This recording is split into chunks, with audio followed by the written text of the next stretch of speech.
The Cowboy from Pawhuska. In June 1940, Oklahoma was still feeling the dust of the Depression. Ben, son, Johnson Jr., was 22 years old, an Osage County native, born in Foraker and raised in Pawhuska. He was earning $30 a month, roughly $1 a day, working cattle on the sprawling Chapman Barnard Ranch. Cowboys in the Osage didn't expect life to change overnight, but a telegram from California did exactly that. Howard Hughes needed horses delivered to northern Arizona for his scandalous new western, The Outlaw. Johnson, seeing an escape from the grueling heat of the ranch, volunteered to escort the livestock. Hughes offered him $300 for the trip. To a young man who had spent his life scraping by on a ranch hand's wages, it was a small fortune. Johnson loaded 12 horses into a boxcar and headed west, fully intending to return to the Oklahoma dirt once the job was done.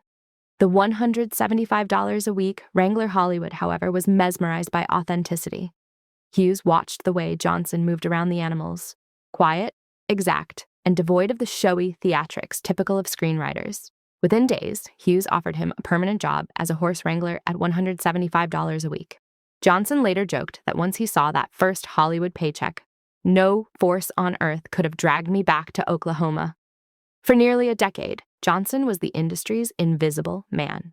He became an elite member of the Gower Gulch stunt fraternity, doubling for the biggest names in the business: Gary Cooper, James Stewart, and John Wayne. He wasn't looking for the spotlight, he was looking for a steady paycheck, and in the world of stunts, his reliability made him a Tier 1 asset. The miracle at Fort Apache. Everything changed in 1948 during the filming of John Ford's Fort Apache. Johnson was doubling for Henry Fonda when a freak accident occurred. A wagon team bolted, charging uncontrollably across the desert with 3 terrified actors clinging to the bench. Risking his life, Johnson spurred his horse into a dead gallop, pulled alongside the lead horse, and wrestled the team to a halt. John Ford, a director known for his legendary temper and high standards, witnessed the feat. The next day, Ford summoned Johnson. He didn't offer a pat on the back, he handed him a piece of paper.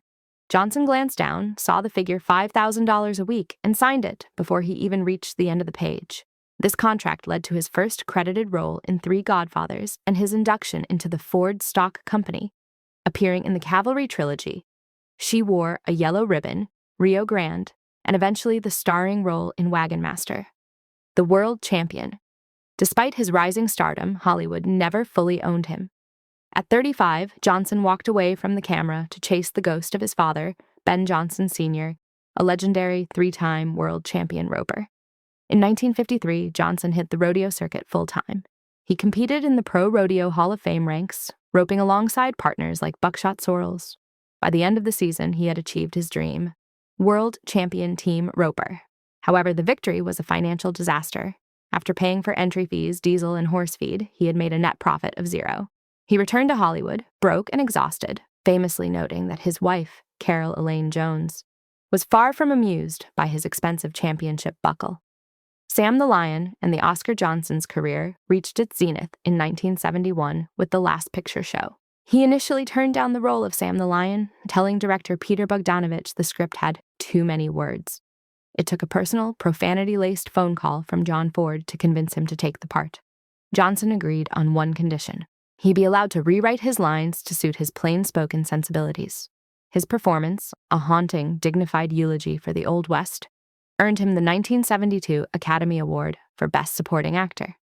Standing before the Hollywood elite, Johnson gave one of the most authentic speeches in Oscar history. He didn't thank his agent. Instead, he held the statue and said, "This couldn't have happened to a nicer fella." He went on to state that his 1953 World Championship buckle still meant more to him than the Oscar because he had truly earned the buckle, whereas he felt he had simply strayed into the acting award. A legacy of service, Johnson spent his final decades as a philanthropist. He founded the Ben Johnson Pro Celebrity Rodeo, raising millions for Children's Medical Research, Inc. He remained a wealthy man through smart land investments, yet he lived simply. On April 8, 1996, while visiting his 101-year-old mother in Mesa, Arizona, the cowboy finally stepped out of the stirrups. He died of a heart attack at age 77. Ben Johnson remains the only human being in history to hold both a PGA, Professional Rodeo Cowboys Association, World Championship, and an Academy Award. To the end, he maintained the humility of the Osage Ranch hand. "I was just a cowboy who got lucky, If you enjoyed this, please like, subscribe, and explore more stories.